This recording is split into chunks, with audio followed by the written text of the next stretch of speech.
got a great film to play, just Hello? Have you ever snubbed a lady? We had a technical problem. Are we on? Yeah, we're on there. Can I swear? Shit! Welcome to Crunch and Roll, a podcast about the side of the radio industry that most people never hear about, featuring some of its most interesting characters. My name is John Fox, and having presented the odd breakfast show here and there around the country over the last 2.5 decades, I'm pretty well qualified to probe my guests and find out the stuff that others can't. Today's guest started our chat by double-checking we had the right guy. Apparently, he has a namesake in the industry, but we're sure we got the right Ben Jones. Because the one that we chatted to did over a decade on the original Virgin Radio and Absolute, and he's got the scars to prove it. As well as stories about blagging a trip to Spain with Chris Tarrant and the unusual guest that used to sit in on his show, Ben opens up about what happened when it all came to an end. Now he's back on air on the new Virgin Radio, as well as being a film producer. No big deal. In fact, if you're listening to this podcast the week it came out, you'll be able to see his new film in the actual cinema. It's about the band that every jock has despaired at after playing Rockstar for the 700th time, Nickelback. The film is called Love to Hate, and you can find out all about it in the show notes. Now, before we start, just another reminder that if you enjoy the podcast and you are a regular listener, we'd be eternally grateful if you could support us on Ko-fi. Just go to ko-fi.com/crunchandroll. We want to say a massive thanks to our recent supporters, Travis Mitchell, thank you, Travis, and Marcus Leigenreiter. Leigen. Thank you, Marcus. You're a top man. Let's crunch and roll. Oh, yeah. Ben, how are you? I'm very well, and I think I'd like to start this interview by just double checking that you've got the right Benedict Jones, because there is a young, hot newcomer who works at Radio 2 in their social team who is called Benedict Jones, bizarrely, and quite often I get tagged in his stuff on Facebook. So I just want to check that you didn't want him and you wanted the old dinosaur instead. Well, I'll be honest, I've never heard of Ben Jones, the other one. The only Ben Jones that I wanted was you, Ben. So that's a good sign, yeah? Well, he's a very talented young chap, so maybe, one for further down the line. Maybe so. Well, listen, thank you so much for coming on Crunch and Roll. Does it fit, you were just saying off air. Who pulled out? No, do you know, it's funny. Everyone says that. They're like, "What? Why do you want me?" And it's because you've had an amazing career. Do you agree with that? I've got to the point recently where I realise I've been doing it quite a long time, and it's still something that I love doing. I don't think anyone gets into radio because they want to be, well off, or they think they're going to have a tremendous amount of longevity. You get into radio, it's really a job that starts out as a hobby, I think, for almost all of us, right? Yeah, absolutely. If you are lucky enough for it to become a career, you kind of want to hang on to it for as long as possible. And I think that caused me some of the issues that we will probably talk about a little later. I was saying before to the brains and the looks of this pod, Simon, how I think it's quite interesting that we've got you on, because and I know that you started in radio and then went into television, but you were more successful to start in television, then you adapted into radio, which was quite rare back then, whereas now if you're on the telly, you can pretty much get any gig that you want. Let's just sort of caveat what my previous radio was before I got onto TV. I was very lucky enough to have a really good hospital radio station near me. I was a kid growing up in Bournemouth. There's a great hospital radio station down there, and it's still there to this day, and I'm still good pals with some of the folks down there, called Hospital Radio Bedside. For me, from 16, I would cycle there every single day and work there. So I started out, as so many of us have done, Hospital Radio Bedside. I made the tea at 2CR FM in Bournemouth, got to work with some great people there. And then I'd kind of heard about this sort of sexy radio station a little bit down the M27 called Power FM. And, there were rock stars on that radio station. Nick Goodman, Darren Parks, Leona Graham, Andy Sheldon. They were rock stars to me. And so you say I had a radio career. I got to do a show on Power FM called the All Night Power Party. which was great. And they sold it to me as my, a very interesting opportunity. It wasn't Richard, but it was Clive who offered me that role. I then since discovered that I wasn't allowed to speak on said show. And so that was a tech hopping gig, midnight until 6. And so I'm quite young here. I'm probably about 16. I must have been 17 because I was driving. And I would work at Sainsbury's in Christchurch from 6 a.m. on the cigarette kiosk until 6 p.m., go home, have a shower, jump in my B-Reg Polo and drive like I was re-entering the atmosphere down the M27 to Fareham, where I was allowed to play records but not speak. And I think that's kind of where I fell in love with the art, the craft of a segue, right? And because if you're not allowed to speak, what else are you going to do for 6 hours? And I loved it. And it was at Power FM where I overheard a conversation where one of the DJs there, and I won't name them, one of the DJs turned his nose up at the opportunity to go and work in London, not at Capital FM, but at the Capital Radio Cafe, which was, if people remember, sort of like a Planet Hollywood for radio, and it's where TGI's is now. If you go to Leicester Square and you're outside Capital Radio, it's TGI's, and there used to be this sort of burger bar there, basically, where there was a box in the middle, like a glass box in the middle. And people would go to Leicester Square in the hope that they were going to see Tarrant and Foxy, and they were going to get a burger, and they'd go in there and they would see me and Steve Denyer, right? And I love Steve Denyer, but that's where we started. That's kind of where I started. So that's the glittering radio career in a nutshell, before I then went off and worked on the Disney Channel. And it was Clive Dickens who said to me I was making the worst mistake of my life. Clive then managed to sort of reap his revenge a little later, and I'm sure we'll get on to that. As you can tell, I talk a lot, so you're going to get very few questions in. Well, I would expect nothing less from you, Ben. Do you know what? We've talked to a few people who have mentioned the Capital Radio Cafe. Tim Litchfield, he was there. Yeah, do you know what? I've not really... Actually, no, Tim was actually allowed on Capital FM. I wasn't allowed on the main radio station, so fair play, Tim. But do you know, I've never really delved into what that actually was. So was that, you kind of painted the picture wonderfully there, Ben, but was that, in my mind, I'm imagining that you're sat in this glass box and you're essentially broadcasting to people that are eating a burger. Yeah, exactly. And, you would come into town like tourists do. And every now and again, the All Saints would be in there playing live, and Foxy would kind of do a little bit of his evening surgery from there. Or, Tarrant would be. And I remember there being the likes of the Backstreet Boys coming in and the Spice Girls coming in. So it was pretty cool.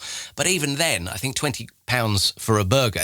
They tried to do it in Southampton as well. They launched a radio cafe in Southampton. And, that wasn't even in Southampton. It was like on a industrial estate shopping centre just sort of off the centre of Southampton. It was, I think it was a nice idea. This was all the rage, at the time. There were Planet Hollywoods and there was the Rainforest Cafe and this, that and the other. But the reality is there's a reason why most of us are on the radio, right?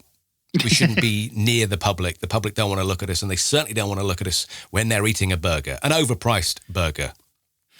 Can we talk about Chris Tarrant? Because I know that he was your hero, wasn't he? Yeah, my heroes were Chris Tarrant. My heroes were the wonderful Steve Wright. And I found some audio the other day. I might send it to you, actually, if you want to put it in this. It was when BBC Radio came to town in 1991. It was the very first time I was ever on the radio. Steve Wright was the host. And I play Richard Marx and Hazard, and I jocked the vocal. And that, like, purely by chance, of course. And that was the moment I went, wow, I want to do that.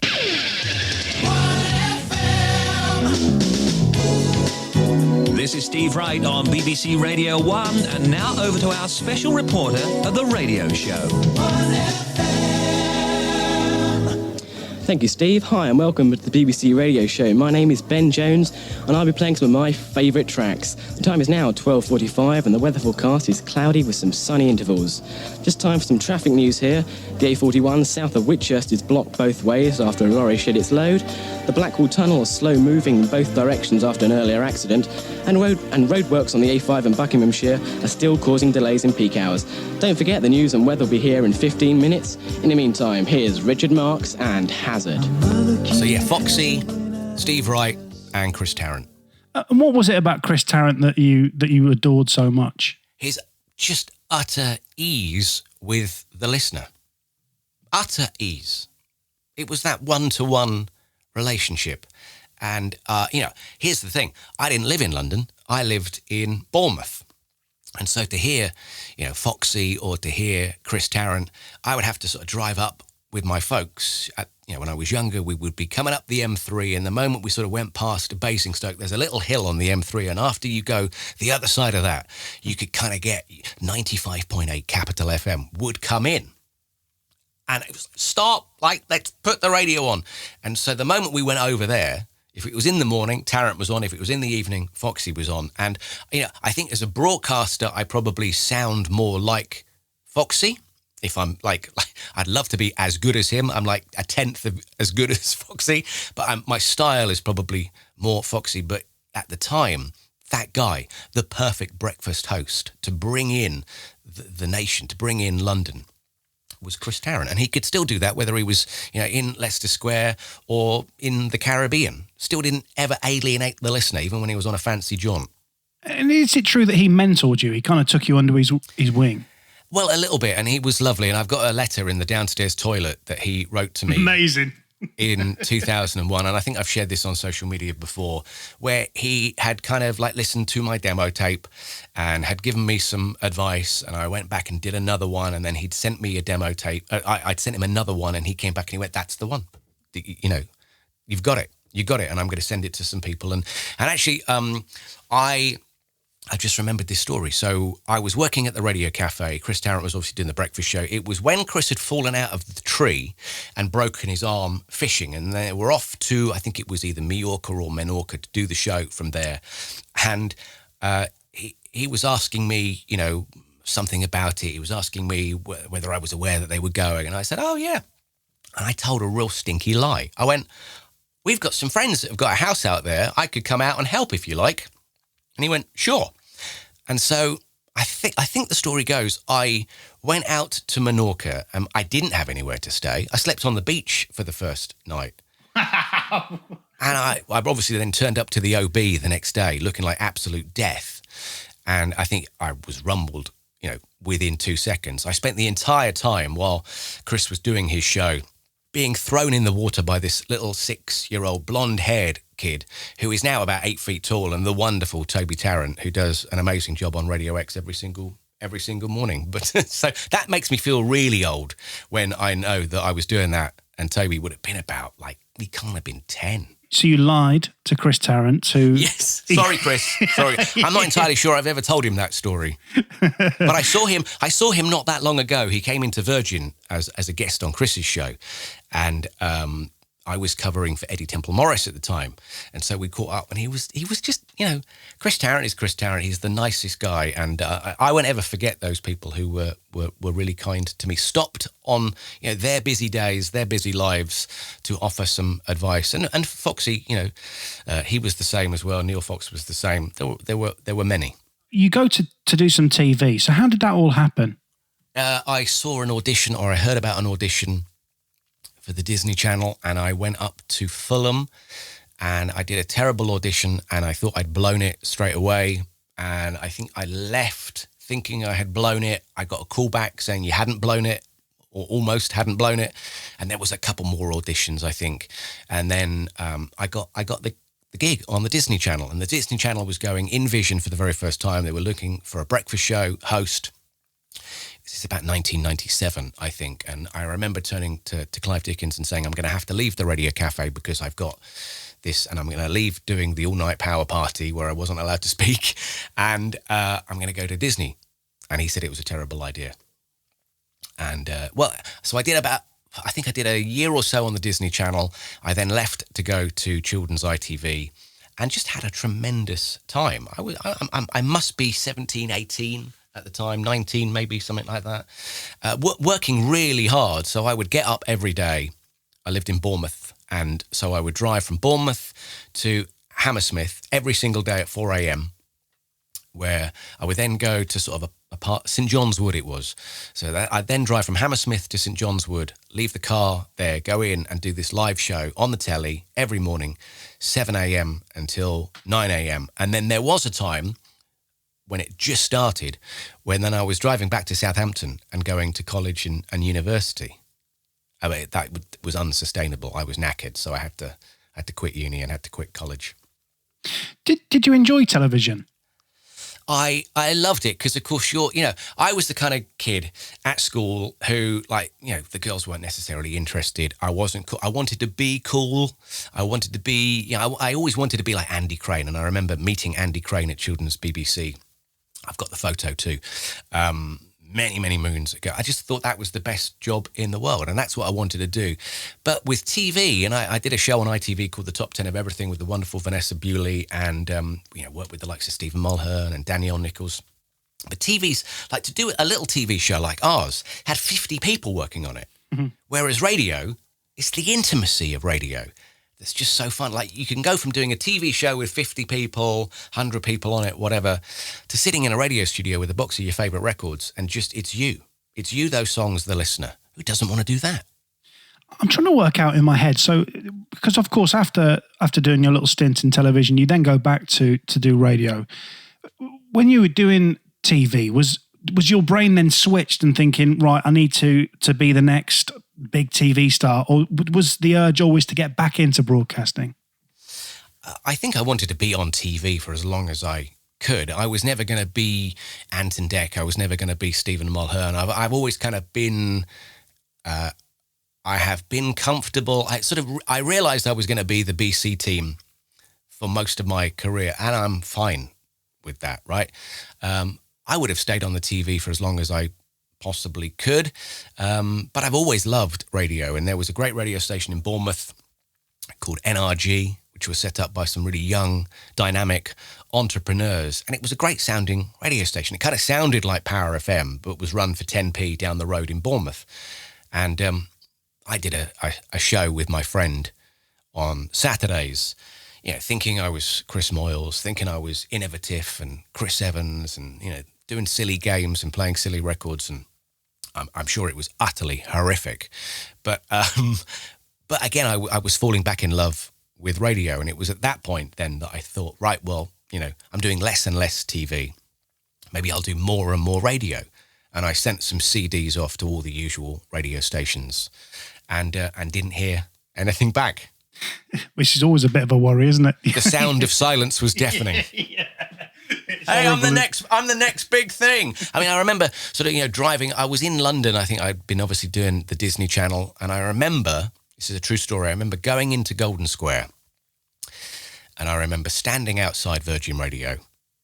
And I was standing outside for so long, someone from reception came in and gave me a guided tour of the building, a building that, I then went and spent 10, 11 years of my life in. But it was a bit like going to church for me, actually sort of being able to go through those incredible big black doors and wander around a building which at the time, Chris was still there doing the breakfast show, and there was, Russ Williams. It was, again, a radio station full of rock stars. Cunty we apologise, sir. We just play records till 8, 9. When do we finish? I'm not drunk. I've had a couple of drinks. I'm not drunk. Oh, yeah. In 2000-ish, we've got down here, do you leave television and then get back into radio on Fire? Yeah, and like I say, just a Saturday show.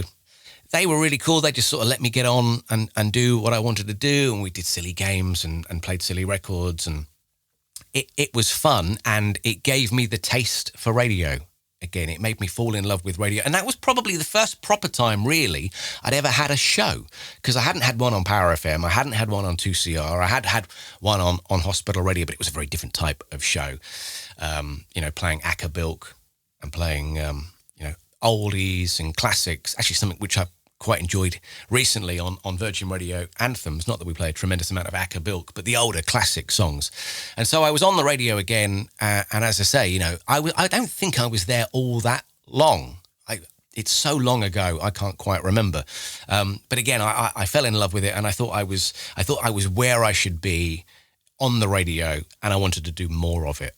Doing one show a week wasn't sustainable. I had a flat in Bournemouth I needed to pay for, and so I needed to do more. And so I sent CDs out to people in the hope that they were going to discover me. Which they do, because you then go to Virgin, which, I mean, What? How on earth did that happen? Well, Ben, forgive me for saying this. I mean, you're obviously very talented at what you do. You know, you've got a great CV on TV so far at that point, but that is a hell of a leap, isn't it? Oh, a hell of a leap, considering I had never really done any proper radio before. But, let's make no bones about it. Joining Virgin Radio in June of 2001 was pure luck. If you remember what was going on at Virgin back then, Chris Evans had just left. Paul Jackson had come in to run Virgin Radio. And, my CD just happened to be at the top of a pile when Paul Jackson needed someone, probably not for a long-term career, certainly not for a season of shows or a stretch or any kind of sort of vision. It was he needed someone for Friday night at 10 o'clock because, Chris had gone, and that first show that I did on Virgin Radio was taken over from John Revel on The Wheels of Steel, Johnny Boy Revel in The Wheels of Steel. Wow. John, who is a good friend of mine to this day.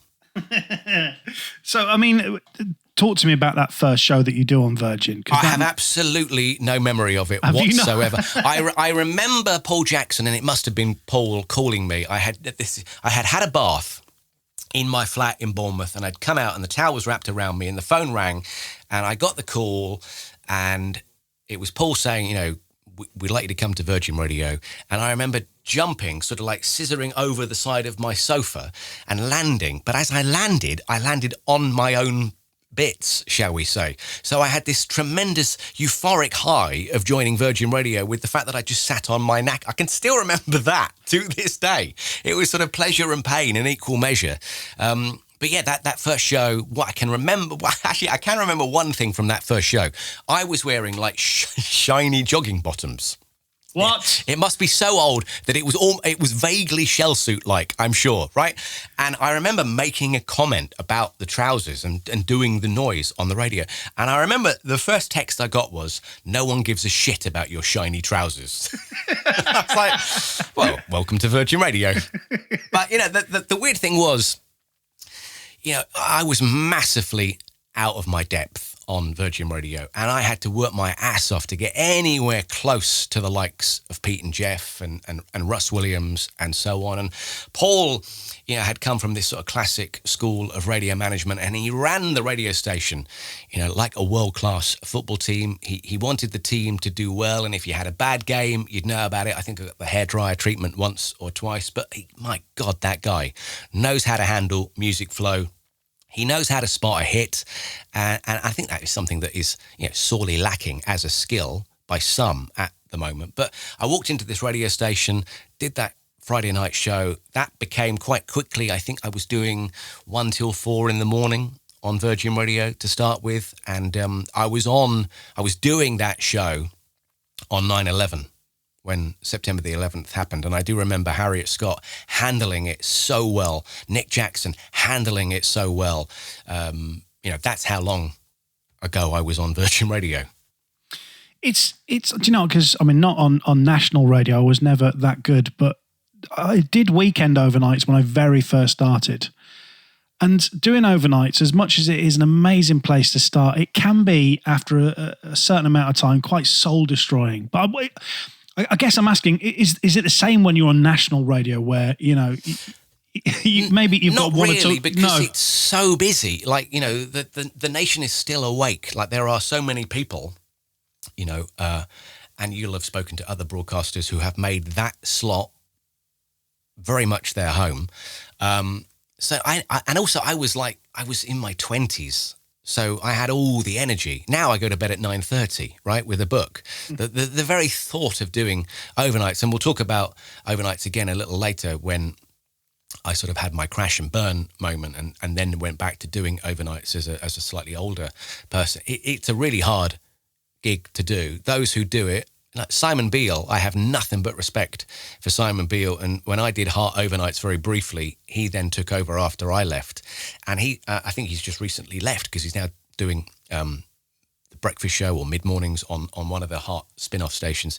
He did it for about 20 years and still looks great. I hate him. Can you remember any of your features doing overnights? Because my favourite feature, and I was quite proud when I returned back to Hull after about 20 years that they've still got the certificate on the kebab shop wall, but we did a thing called Fox's Kebab Shop of the Night, which, I'll be honest with you, Ben, the premise of the idea was that I'd basically blag a free kebab. That was it.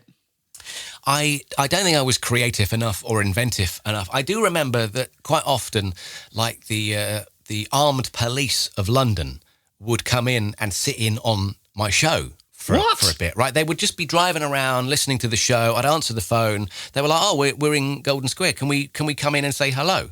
So, you know, it was quite a surprise, I'm sure, to the security guard, Martin, God bless him, a total legend, when, you know, literally armed police would walk in and come in and sit on the show. It was strange to get a request from the police rather than for the police. You've cracked that one before, Ben, I can tell. No, I'm literally quite proud of myself. That is a brand new one right there. That'll be on air next week at some point, I'm sure. I should be recycling that until the end of my days. It's a good one, mate. It's a good one. So you do overnights. You do Most Wanted as well. Talk to me about Most Wanted. Well, so I was doing overnights for a little bit, and then I do remember, you know, the first of many, many times I put my foot in it in my radio career, sort of bursting in one evening, being really excited that they have moved me to a new slot. And I walked into the studio and Clive Warren said to me, "Oh, you're in a good mood. Like, why are you in a good mood?" "I've just got this new slot. It's, you know, I'm doing 10 till 1 now." And he went, "What, my slot?" And another classic example of when the talent hadn't been told of some programming changes. And so, and I had nothing but respect for Clive because he was a superstar and just, he's one of those broadcasters who made it look so effortless, right? So I felt like a complete plum when I did that. But yeah, I don't think I did that too long before then I was moved to what became on and off, really, my home, which was 7 till 10 in the evening. And Most Wanted was something that Paul and I created, which was a mixture of sessions and guests and interviews. And this is, you know, these are my golden days, right? This is when I am having the time of my life. I am interviewing the Rolling Stones. I'm interviewing David Bowie. I mean, massively out of my depth. And as I say, I would research and write the show, make notes. I mean, even to this day, I sort of annotate my log very heavily, just because I have this sort of fear and theory that if my brain goes to mush, I've still got it on the piece of paper. But, you know, I used to do the album chart on a Saturday afternoon, which was a 2-hour show, and it would take me 4 hours to write it. So I'd write it on the Friday night for 4 hours and then deliver it on the radio in 2. That was because I knew I had to work twice as hard to be anywhere near as good, to sit in the same ecosystem as Russ Williams and as Pete and Jeff and as Leona Graham again. Do you know, I should have perhaps said at the start, Ben, that you're a massive music fan, aren't you? Oh yeah, I mean, I am. I think if you listen to my show and I'm talking or enthusing about music, it's because I love doing my Virgin Radio Anthems show, because there I get to play, you know, Bruce Springsteen, Creedence Clearwater Revival, The Kinks, The Who, The Beatles, The Stones, Roxy Music. These are the artists that, you know, my father passed down to me, and I will pass down to my kids. Not that they give a shit at the moment. They sort of look at me with sort of utter disgust and disdain. What is this? But my father had, like I'm sure many of our dads did, that sort of beautiful stacker system with the glass cabinet with the records underneath it. And quite often on a Sunday evening, you know, after Sunday lunch or Sunday dinner, we'd be clearing up and my dad would get his ELO records out or Roxy Music. And I was obsessed with the artwork as much as I was with the music that was on it. And, you know, if I was lucky and they were out, I'd quite often sit there with like my dad's Journeyman album from Eric Clapton, pop the needle on the record to Bad Love, and that with a little bit of the, you know, the jingles I taped off Steve Wright or Foxy or whatever. I would sit there and do shows like I know almost everyone you have ever spoken to has done. The reason why I brought up the music, Ben, is because didn't you go to Switzerland to make a Rolling Stones documentary? Yes. I went to Switzerland. I think the first time I went to Switzerland was to do my radio show from a hot air balloon. Newton Faulkner was in one, I was in the other. That was bizarre. I wouldn't do that again now, to be honest. Nothing against Newton Faulkner, but more about heights. But yeah, and then the second time I think was to do a documentary on the Rolling Stones. And again, what was I doing talking to the Rolling Stones? Particularly for the first few years, what was I doing? I think I am to this day the last person to have interviewed David Bowie. Which, you know, and I got the photo to prove it, and that's just like, that's mad. And And I'm so grateful to Paul Jackson and to James Curran and to Tim Vernon. And, you know, James and Tim are still at Absolute. So I had the best time. But underneath it all was this fear that I had gotten my dream job, and now that the only thing that was going to happen was someone was going to take it off me at some point. And that I didn't really know at the time. I didn't process that at the time, but that was part of my anxiety of having this amazing job, having this amazing opportunity, and knowing that it was going to end at some stage. Just when and how was I going to handle it? Well, we'll get onto that bit in a bit, Ben, because you achieve so much more before you get to that point. Of course, you know, you go on to do Drive on Virgin, which, can you remember that conversation? Because that's a massive gig, isn't it? It wasn't a natural home for me, Drive. And I think I had been moved. I think I'd gone from Most Wanted to Afternoons. And then I think Paul took me off to replace me with Vic Reeves, and that hadn't quite gone according to plan. So I go back. And then, I was on Drive for a while. Drive Time wasn't a natural home for me. I like to have something that I can get my teeth into, some music features, some guests, some sessions, whatever it might be. I know I did it, but I don't really remember doing it because Pete and Jeff made it so much, that was their show. They made it, and Daryl Denham and people like that who knew how to do a good Drive Time show. I'm sort of, hate to use the expression, I'm a sort of crunch and roll kind of guy. I'm not a music presenter and I'm not a personality. I oscillate somewhere in between. But you also cover Christian on Breakfast as well, don't you?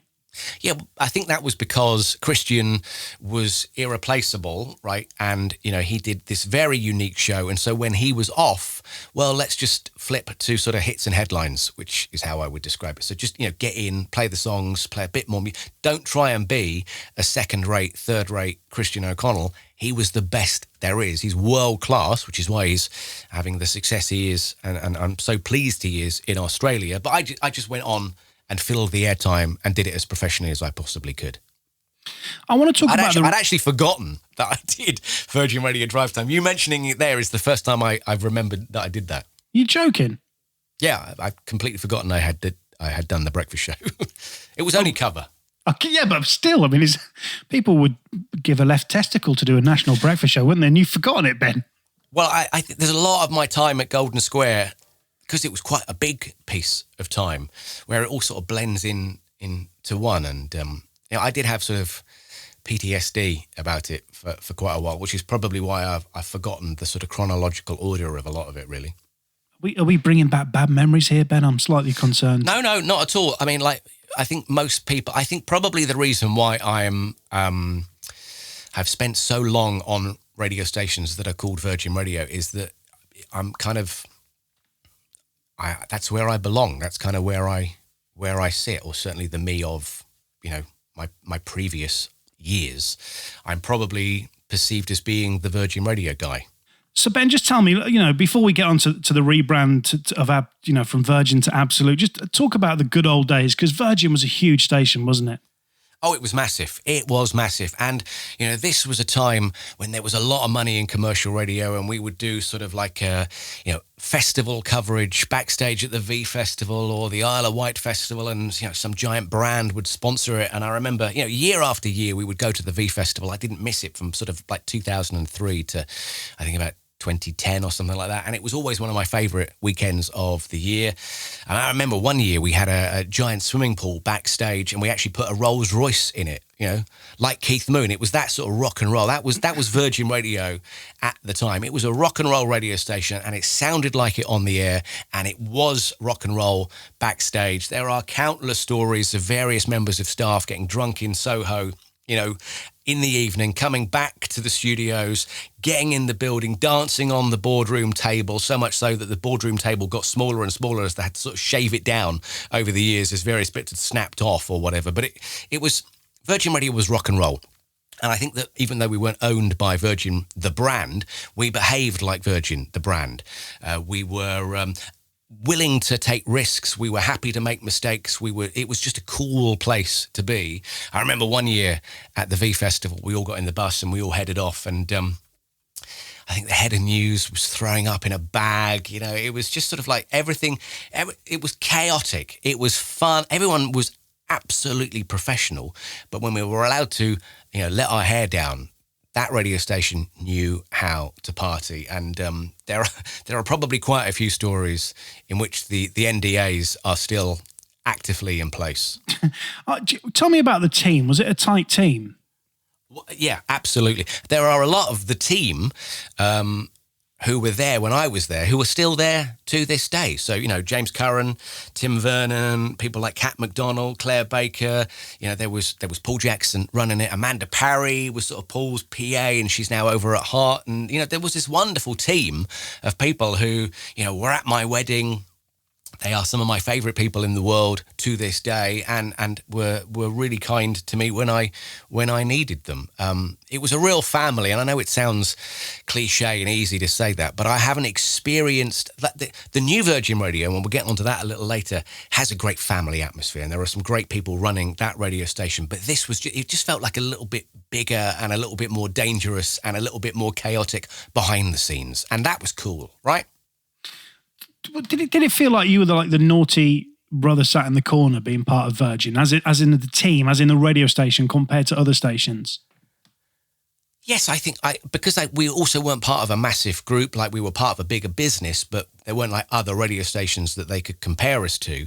And so we just kind of, our job was just to have fun. And if it sounded like we were having fun, then it came across on air, which is why, McCartney would go in and visit Pete and Jeff, or this person would come in and do a session, or we'd do, I remember Pete and Jeff going off to Vegas and doing the show from there. It was just, it sounded as big to me as Capital had done when I was a kid growing up, wanting to be on that radio station. It was just like, you want to be in this gang. Ben, there's a couple of people that I want to talk about from your Virgin days. Talk to me about Chris Evans. What's it like working, with Chris Evans?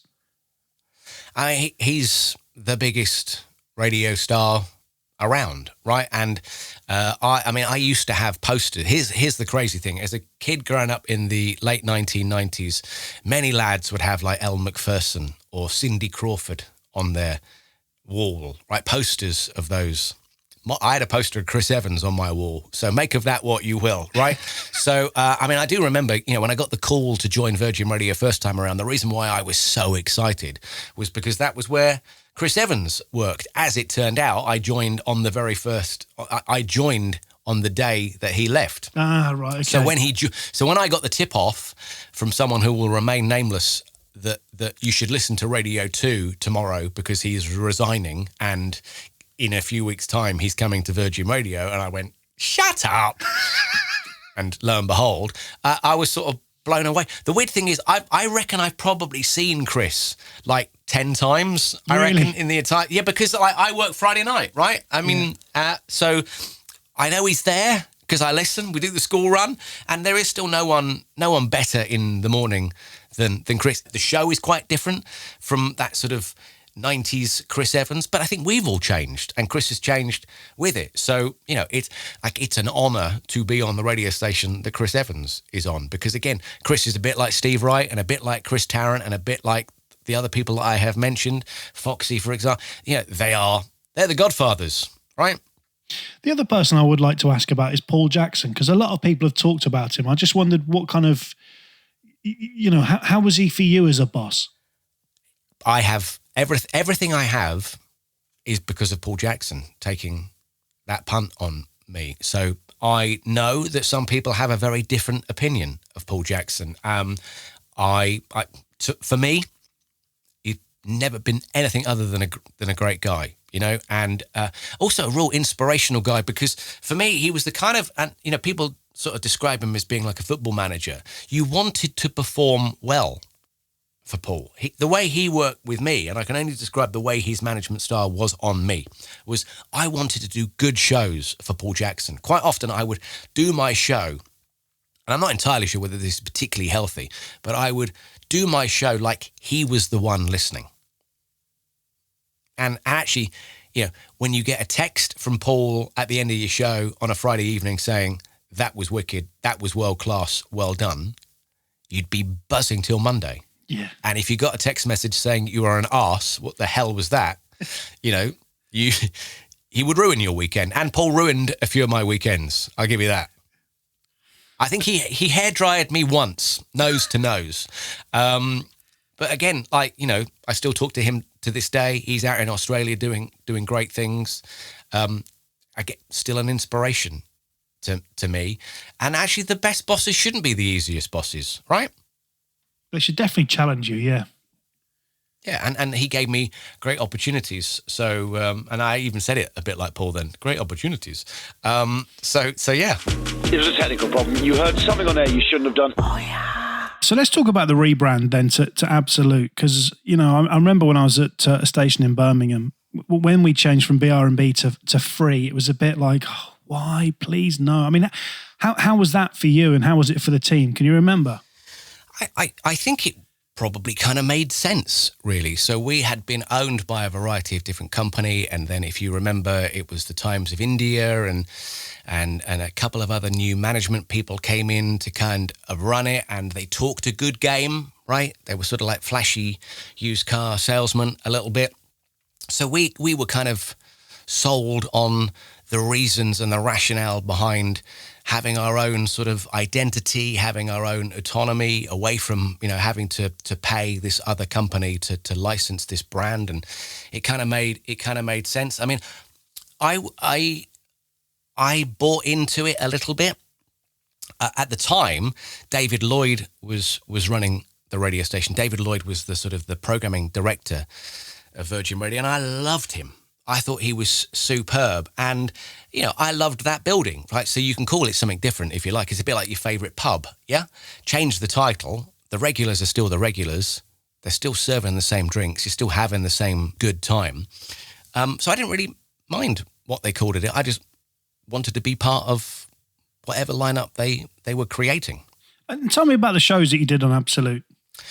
Well, I think I I think I was on evenings, but, I very nearly left. I very nearly was gone by the time that Absolute came into existence, because at this time, Paul Jackson had left and he had gone to Capital, and he'd offered me a job on Capital Radio. He'd offered myself and Greg Burns some shows on Capital, and I do remember, like, I was going to go. I'd said yes to him, and I'd had the conversation with David Lloyd, and I was thinking, right, I'm going to go.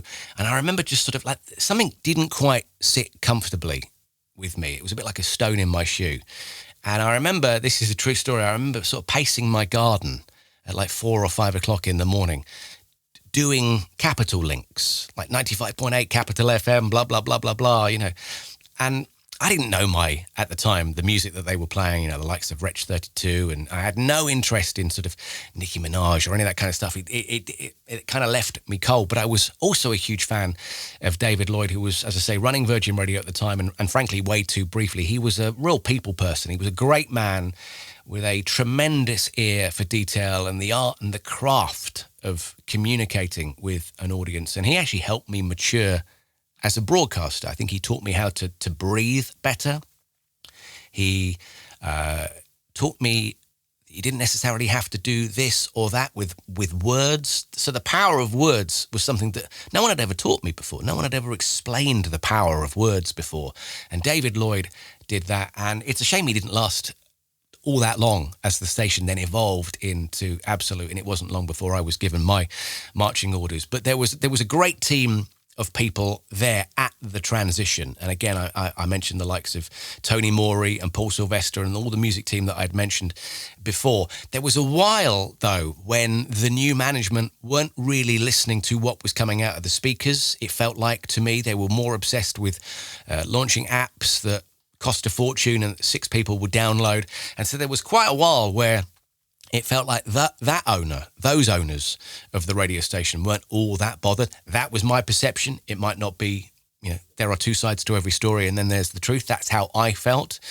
And I don't think Absolute really became the powerhouse that it is today until Bauer had it, frankly. So why did you leave Absolute then, Ben? Because they asked me to go. Okay. That's the reason being. So I was sort of, I'm not an idiot. I could tell that the industry was changing. I had been there a long time. I was earning, some good money. And I had turned a a pay rise down. I think I had given them some money back because I could see that, friends of mine in the music team were losing their jobs, or the wider industry was changing.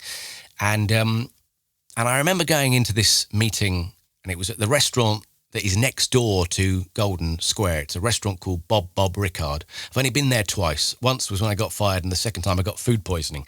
No disrespect to Bob Rickard. I'm sure it's a lovely place. But not great memories for me, I'll be honest with you.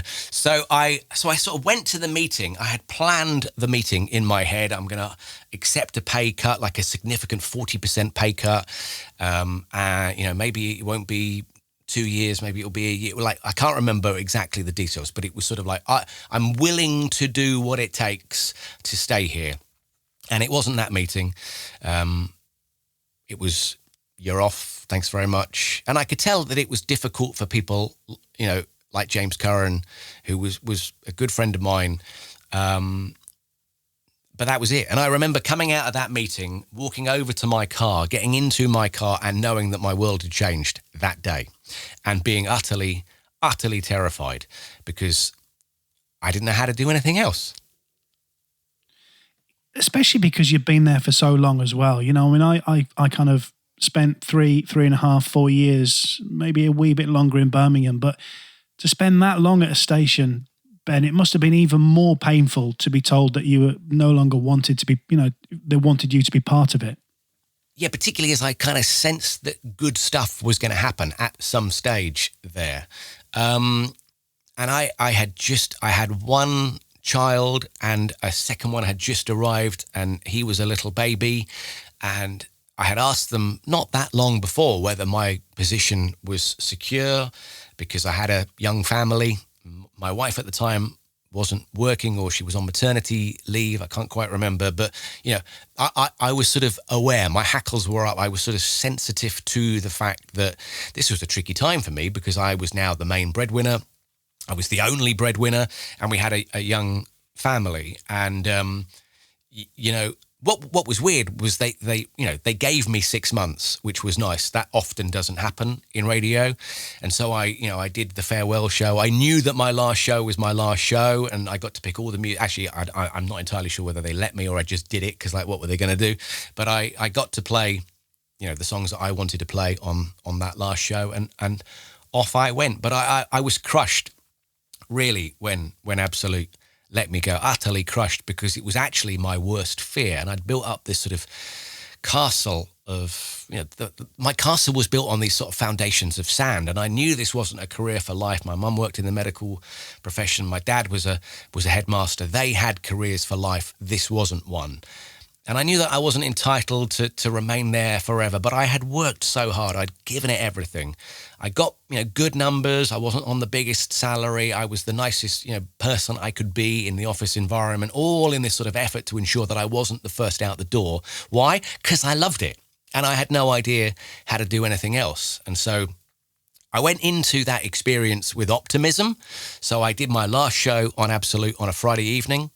And then on, that was Friday. And then on Saturday, I did 5 Live's Saturday edition. So I went from playing the Killers and the Kaiser Chiefs and Kings of Leon to doing a 2-hour speech show on 5 Live in London. That was when 5 Live was still in London. I have huge respect and a great deal of thanks to the programmer at the time, Jonathan Wall, who gave me that opportunity. And that was insane, because there are no adverts and there are no songs, and it's just you and news. And on that show, and I remember it to this day, that was the night that I think we invaded Libya. There was a Red Arrow crash in Bournemouth. There was a Champions League draw. And if anyone who is listening to this knows me, what I know about football could be written on the back of a stamp. Even my dad called me afterwards and he went, "How the hell did you do that?" It's because someone's talking to you in your ear and you do a lot of prep, and it was all written on the computers. But, I thought, wow, okay, well, maybe this is my new career. Maybe I'm going to do stuff like this. And they then decided to move to Manchester, which, was not sustainable for me. I was lucky enough, I think I got a few shifts covering Janice Long on Radio 2, so I'm having the time of my life doing that. I'm thinking, this is amazing. I was hosting festival coverage on Sky Arts of the Isle of Wight Festival.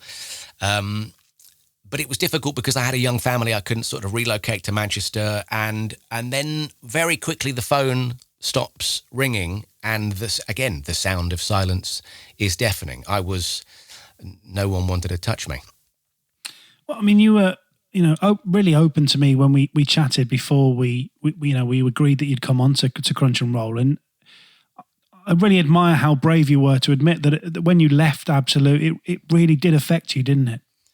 Oh, yeah, massively. And I don't think it affected me. It didn't affect me at the start. It affected me more as the opportunities disappeared and the door was slammed repeatedly in my face. And, I took it very personally, I think, very, very personally. And I was also very bitter for a long, long time. I couldn't even walk into Golden Square for a number of years. I certainly couldn't go to that restaurant. And I think that was a sad naivety on my part that I sort of came to better understand as I got older, as I started to run my own business. And I don't think it was personal. I thought it was personal at the time. I think that the reality is I was probably a number on a spreadsheet, and if they made that change, if they got rid of me, then they could do this, they could launch, Absolute 70s, 90s, whatever it is that they did. And so I have a huge respect for the people who have to make tough decisions, because even though it's hard on the people that those decisions affect, they're doing it for what they believe to be the greater good. On air, I have a huge respect for the likes of Dave Berry and Richie Firth, and there are some wonderful presenters, Danielle Perry on Absolute, who are just music fanatics. The radio station is a great listen. It took me a long time to be able to turn it on, I'll be honest with you.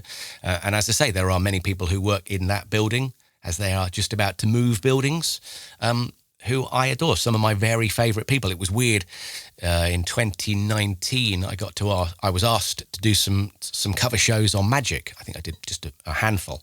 And it was weird going back into that building, the building that I kind of remember, but it looked a little bit different inside. But, leaving Absolute was a divorce in many ways. And I was the one who was dumped, and it hurts. And then it happened again, personally. Do you mind talking about that as well? Or? I just don't think I was a very nice person for a while. I think I was a very sad person for a while. And, I started doing things that were very uncharacteristic for me. I started drinking and the rest probably, and that's just not a good place to be. And, I would sit and be sad for a long, long time. And I'd already got the job on Heart Overnights. I was doing that for a while, and I did that for about 7 months, but it nearly killed me because we had 2 babies at home, and I also had to have a day job so I could, pay the bills and get as close to the salary that I had previously, but it was just unsustainable. I remember sort of sleeping on the top bunk of my kids' bunk beds, and he would go to bed at like 7:30, 8 o'clock. I'd go to bed at the same time. My alarm clock would go off at midnight. I'd get up, drive into Leicester Square, do 1 till 4, get home at about 4:30, take a big glug of night nurse to try and knock me out, to sleep until 10, and then to get up and go and do the day job. And I remember seeing someone not long after I had finished that whole period of the day job and Heart, and I met them, and they went, "Oh wow, you look completely different. Like, you looked grey for so long," and that's because I was knackered, and I probably had to walk away in order to save my marriage. But as I say, that ended, and my dad died at the same time, and I couldn't get arrested on the radio. This is all in the same period, and my savings were drying up. Radio didn't want to touch me. I remember applying for a job. It's a pub I drive past every day as I take my kids to school, and I applied for the job of washing up pots, and they turned me down. And that was a slap of cold water in the face, because I was like, wow, what am I going to do? And I was very, very close. I was massively, massively unhappy. And I just took every opportunity to grab onto something. I mean, for a while I was writing dog worming press releases just to get some money in.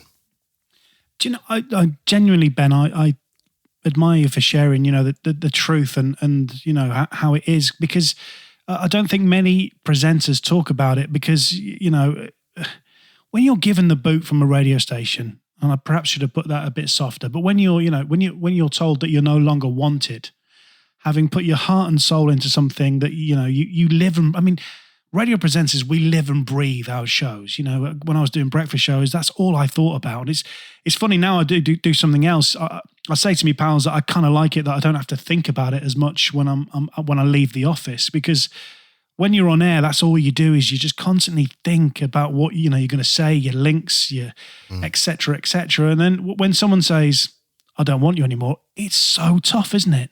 Well, like going back to what I said earlier, like no one gets into radio thinking it's going to be a career. It's a hobby. So it's a passion, right? You get into radio because it's a passion. Then it becomes your career almost without you realizing it. And then someone or something decides that that's going to change. You aren't owed a career on the radio, by the way. But that's, you know, it doesn't help. And it really hurts when it comes to an end, you know, and I would say to anyone listening to this, you don't know what you're capable of until you try something new. My mistake was at the time, I allowed radio to define me as a person. It was everything about me. And so therefore, if you take that away, that's a really unhealthy position to be in. Now I'm very fortunate enough to do radio and I love it. I love being part of Virgin Radio. I love the team there. I love the fact I get to do a show on Virgin Radio Anthems with music that is, you know, cut me in half and I bleed those tracks. But now it doesn't define who I am. My children, my wife defines who I am. My friends, my other work, my hobbies. How did you turn that around? It was a long, long time. Do you remember in which Batman movie is it? It's the last one in Christopher Nolan's series where he's in the bottom of that pit, right?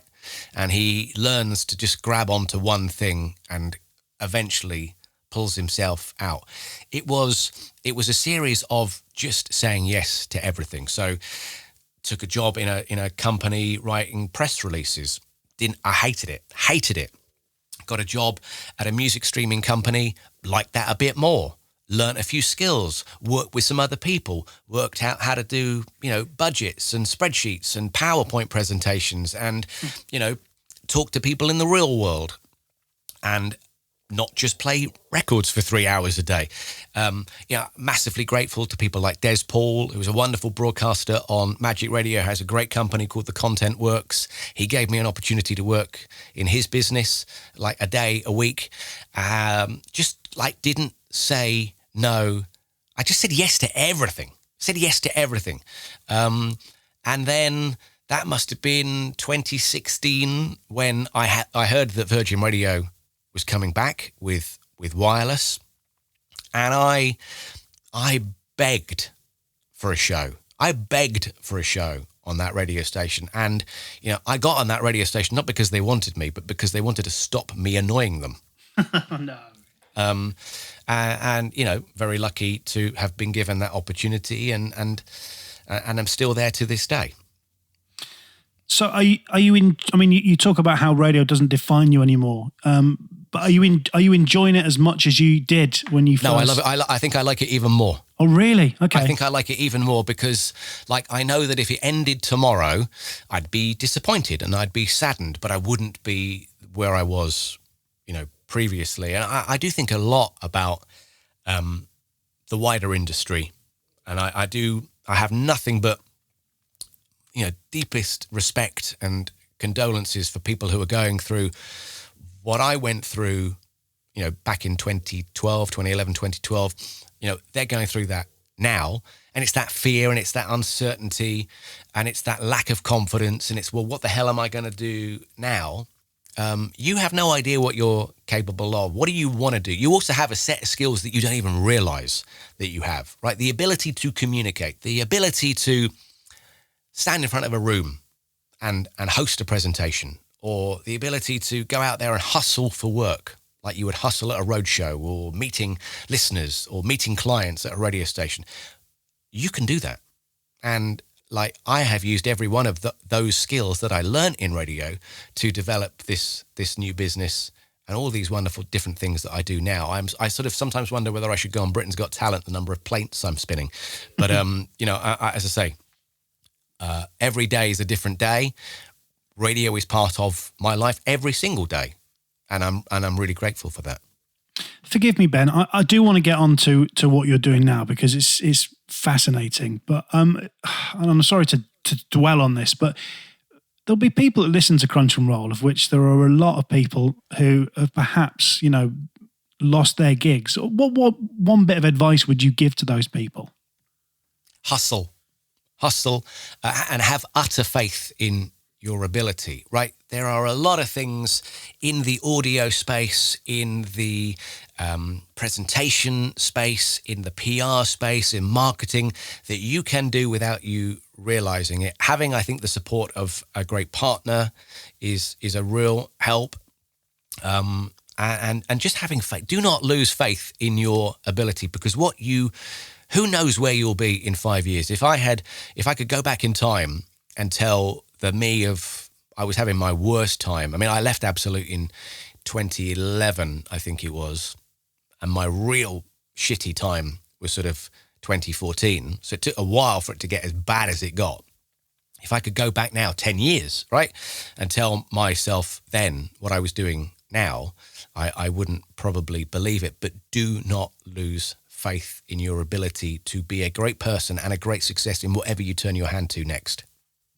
And let's talk about some of these plates that you're spinning, because I'm fascinated about the film. Tell me about the film to start, Ben. It makes me laugh just saying it, because I have a film that's coming out in cinemas in March, which is a music documentary. So I had set up a little production company, really because it was how I was, working in the radio business. But I had always been interested in creating shows, and I had created the Iggy Pop show for Six Music back in the day when that had first started, and I had done a variety of different things. Did a series on Radio 2 with Brian Johnson from AC/DC, so I had worked quite a lot with artists. Artists kind of liked me for whatever reason. Management kind of bought into and trusted me because I was always very artist-centric. And so I kind of created this little business where we make podcasts, and from podcasts we make TV ads, or we make stuff for brands. So there's a lot of work that we do for alcohol brands or record labels. And if you see a campaign for like a Police greatest hits that the label or the band have posted across their socials, it's often, been made by us, because I say us, me, because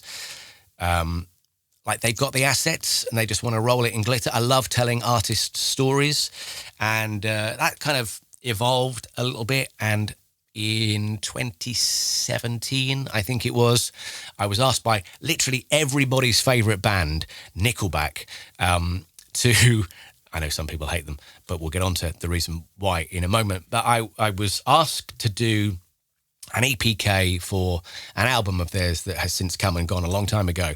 And I was like, well, we could do that, but why don't we tackle the elephant in the room? What's that? Oh, it's that you're the most hated band in the world, despite being the 11th best-selling band in history, despite, having the number one most played song of the noughties. They're kind of like the Marmite Band. If you think James Blunt has it bad, that ain't nothing on Nickelback, right? And so they kind of bought into that, and there was a small little collective of myself and Des and a guy called Lee Brooks, who we started, we filmed 10 minutes, 15 minutes, and that snowballed. There was no plan whatsoever that this was ever going to be, a film.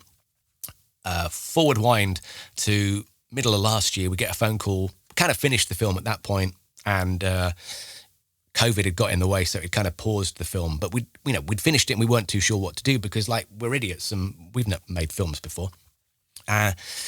We were offered the opportunity to show the film at the Toronto International Film Festival, which is up there with Venice in terms of the most prestigious film festivals in the UK. So we went there, we did the red carpet thing. The band, we literally shut down downtown Toronto. The band played on the stage. They thought maybe 200 or 300 people, maybe 1,000 people might turn up. I think they worked it out that there was about 3,500 people, amazing, maybe more than that. I think it was probably more than that in the streets, in this little street in Toronto. And we did that. We did a premiere, and now it's coming out on March the 27th in cinemas for a big sort of global cinema release over a couple of days. Wow. That must feel amazing, Ben. Yeah, I mean, it's bonkers. It's bonkers. And what else? Tell me about the other plates that you're spinning as well. So, you mentioned the TV stuff and the podcasting. Anything else that's going on in your life? So we do a couple of podcasts, one called Raconteurs, another one called I Never Thought It Would Happen. Raconteurs is a podcast presented by Gary Kemp from Spandau Ballet and a guy called Guy Pratt, who was the bass player in Pink Floyd from sort of 97 onwards. And they're Rolodex of artists. They know everybody. So we get these guys on and, it's just sort of, it's almost like the Haynes manual of some of your favourite rock stars, rock bands, rock songs. And there is another one called I Never Thought It Would Happen, which is presented by Chris Difford from Squeeze. And we make that for the charity Help Musicians. And so podcasts, working, on branded stuff. I'm very lucky that my wife runs an advertising agency. She's got the proper job. And so occasionally we do stuff for her as well.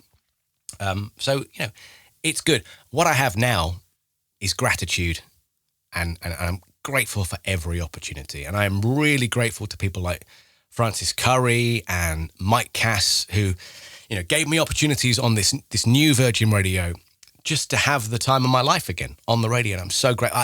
What I want to do is I want to do longer than I did on this Virgin Radio than I did on the first Virgin Radio. And then after that, I'm fine. They can get rid of me then. But let's just can I break my own record, Mike, please?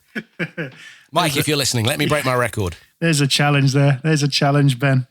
Well, look, Ben, thank you from the bottom of my heart for coming on to Crunch and Roll and being so open as well. I genuinely appreciate your time and being with us today. Listen, I have listened to a lot of these. Some of my favourite broadcasters have done this. I'm a huge fan, so I feel like I'm sort of a bit of an imposter, frankly, on this podcast. I think we've all got one thing in common, which is we love radio, and we like talking about radio. So we can all zip up our anoraks, and there are some of the people you've had on your podcast are some of the best people to be in a room with and talk about radio, right? The fact that you did Stephanie Hurst in just 2 episodes, I find, frankly, staggering, because rumour has it she's still talking about radio. She's still talking about radio as we speak. And she does some of the best shows. And I've been lucky enough to do like a couple of radio events with her. What a story, what a journey. So to be on this, when you've had those kind of people, that calibre of guest, I'm very grateful. Well, you deserve to be on Crunch and Roll because you've got a hell of a CV. You've achieved so much, and genuinely thank you so much for being on. No worries, and good luck with the rest of it, and well done on every. There's another example of someone who was on the radio and has diversified into other things, still keeping your hand in, still doing the bits and pieces that you love. And radio has now moved into slightly different places. So having a successful podcast still means you get to do this kind of thing. Yeah, we love it. We genuinely love it. A couple of questions. I know you've done voiceover work, so we'll get onto the outro in just a second. But I often ask my guests, who would you like to hear on Crunch and Roll? Foxy, the other one. Neil Fox would be amazing. Chris Tarrant would be a great one. I mean, I'd love to have heard Steve Wright. And I was on holiday when that news broke. It just stopped me in my tracks. There was no one. We're a weird bunch, radio folk, right? Yes. We're weird. Like we're sort of, extroverted introverts or introverted extroverts. I never know which one goes first, but Steve was one of those. But I don't think there is one person you have had on this podcast who doesn't owe their career to Steve Wright. Like every single one of us taped him off the radio, every single one of us, whether our act sounds like Steve Wright or not, we're all just working for Steve. We're having a party. Oh, yeah. You've been listening to Crunch and Roll with me, Ben Jones. Sorry about that. You can subscribe on your favourite podcast app to get every new episode as soon as they drop. Drop? Who says that? As soon as it's out. Crunch and Roll is a 969 media production, presented by John Fox and produced by Simon Borofsky. Is that right? Okay. Is it right? How Bachowski? Yes? Oh, yeah. I have never sworn intentionally on the radio. I did once pronounce Katie Tunstall as TK Kunstall.